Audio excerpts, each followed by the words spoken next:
بس اب ایک شو شاہ کی عدلیہ رہ گئی ہے، باقی عدلیہ اچھا، یاسر صاحب، پریکٹیکلی جس طرح ایگزسٹ آپ نہیں نے کرتی۔ عدلیہ کی آزادی کے حوالے سے بات کر دی ہے، تو عدلیہ کی آزادی ہو یا پھر ججز کے سیاسی لنکس ہوں، ہم نے دیکھا آج تک ہمیں بات سنائی دے رہی ہے، کل بھی علیمہ صاحبہ نے کہا کہ قاضی فائز عیسیٰ کا نام تو اس طرح کے کیسز میں آج تک یاد رکھا جائے گا۔ آپ کیا سمجھتے ہیں عدلیہ کی آزادی کے حوالے سے اور ججز کے جو سیاسی لنکس ہیں ان کو دیکھتے ہو پھر غیر جانبداری پر کس طرح سے فیصلے کیے جا سکتے ہیں، کیا اقدامات ہونے چاہیے؟ دیکھیں، فائز عیسیٰ صاحب نے جب فیض آباد دھرنا کیس دیا تھا تو ہم نے سمجھا کہ یہ ایک بہت بڑے جورسٹ آ گئے ہیں اور پاکستان کی جوڈیشل ہسٹری کو چینج کر دیں گے، لیکن بعد میں جب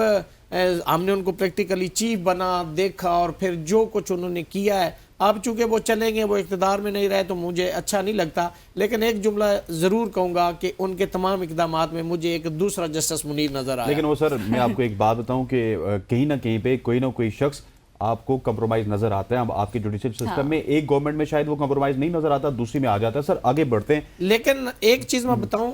حسنین، جو جج مینج ہو جاتا ہے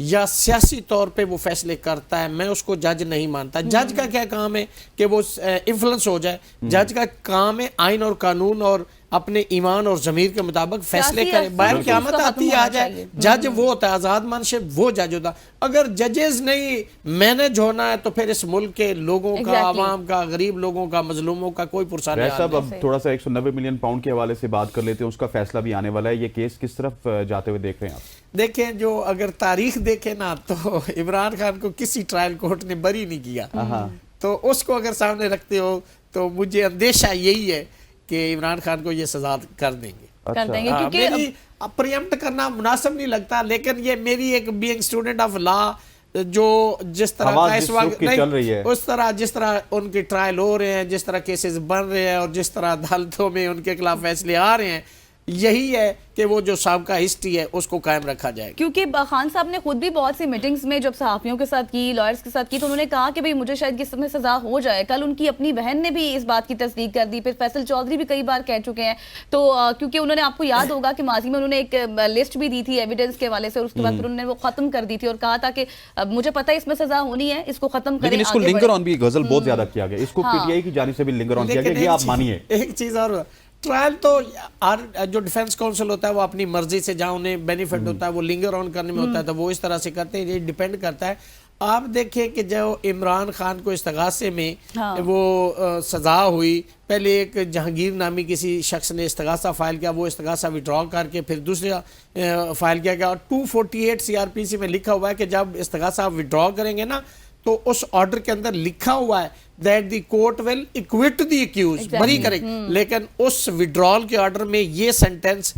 جوڈیشل وہ جو کورٹ کنسرن تھی نا اس نے نہیں لکھا تھا، تو اس طرح سے عمران خان کے خلاف فیصلہ ہے، اس کو سزا ہوگی 7 دن کے اندر اور پھر وہ اس میں بری بھی ہوگی، کیونکہ اس پہ علیحدہ کیس تھا سپریم کورٹ کا۔ ابھی ٹیکنیکلی کوئی ایسا کیس ہے جس میں عمران خان، کیونکہ بہت سے ایسے کیسز ہیں جن میں ان کو ضمانتیں بھی ہوئی، کیسز بھی ہوئے، تو کوئی ایسا کیس ہے جس میں ان کی ضمانت ہوئی بھی ہے ابھی اس وقت؟ آلموسٹ سارے کیسز میں ان کی ضمانتیں ہو گئی ہیں اور بعض کیسز میں وہ بری ہوں گے، لیکن یہ جو 26 نومبر کے بعد اور FIRs ہوئی ہیں ان کی مجھے تفصیل معلوم نہیں ہے۔ اور 26 نومبر کے بعد کی طرف ہی ہم جانا چاہتے ہیں۔ آخر میں آپ سے پوچھوں گا، فیض حمید صاحب کی چارج شیٹ کے بعد خان صاحب بہت زیادہ خدشات کا اظہار کر رہے ہیں، سو کیا ہوتے ہوئے آپ کو نظر آ رہا ہے؟ کیا الٹیمیٹلی، کیونکہ آپ بھی قانون جانتے ہیں، خان صاحب کو کہیں نہ کہیں دھکیل کے ملٹری کورٹ کی طرف لے کے جایا جائے گا؟ دیکھیں، اس پہ حسنین 2024 سپریم کورٹ ایک ججمنٹ ہے جس میں جواد ایس خواجہ صاحب وہ پٹیشنر تھے اور انہوں نے آرمی ایکٹ 1952 کا سیکشن 21D اس کو چیلنج کیا، جس کو انہوں نے کہا کہ یہ الٹرا وائریز ہے towards chapter number 1 article 8 سے 28 جو دیے گئے، ان میں بہت سارے آرٹیکل ہیں جس سے وہ متصادم ہے، اور سپریم کورٹ آف پاکستان نے اس پہ ہولڈ کیا کہ واقعی ہی یہ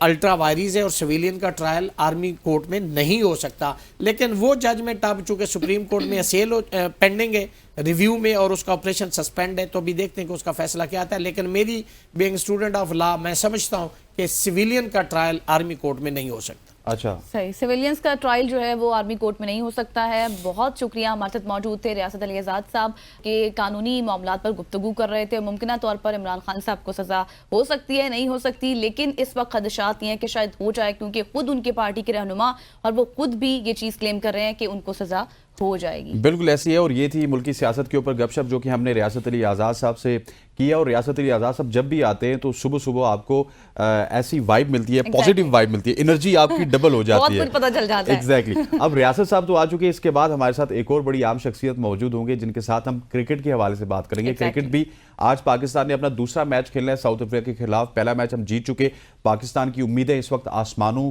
کو چھو رہی ہیں. اب دیکھتے ہیں کہ ان امیدوں پہ پاکستان کرکٹ ٹیم پورا اترتی ہے اور ساؤتھ افریقہ کو او ڈی آئی سیریز میں, جو کہ پاکستان کے کپتان کے بقول ان کی پرائرٹی ہے, اس میں شکست دیتی ہے نہیں. یہاں پر وقت ہوا چاہتا ہے ایک شارٹ سی کمرشل بریک کا. بریک لیتے ہیں, واپس آتے ہیں. Stay with us.